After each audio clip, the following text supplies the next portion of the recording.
সুকান্ত মজুমদারের উত্তরসূরি হিসেবে রাজ্য বিজেপির সংগঠন সামলানোর গুরুদায়িত্ব পেয়ে গেলেন তিনি। সোমবার রাতেই দৃশ্যত স্পষ্ট হয়ে গিয়েছিল শ্রমিকের নতুন ভূমিকার বিষয়টি। বুধবার সন্ধে 6টা বাজতেই তা নিশ্চিত হয়ে গেল। একই সঙ্গে আগামী বছরের বিধানসভার ভোটের আগে বেশ কিছু পরীক্ষার সামনেও ফেলে দিল শ্রমিককে। বুধবার দুপুরে শ্রমিক ছাড়াও রাজ্য সভাপতি পদের জন্য মনোনয়ন জমা দেন অম্বুজাক্ষ মোহান্তি নামে বিজেপির এক নেতা।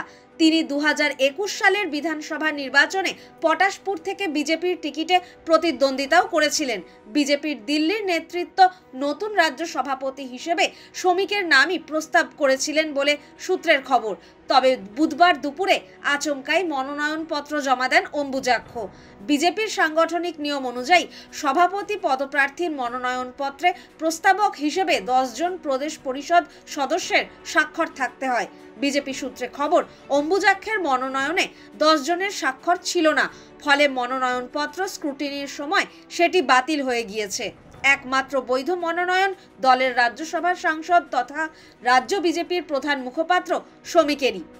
সভাপতি হিসেবে তার নাম শুধু আনুষ্ঠানিকভাবে ঘোষিত হওয়া বাকি।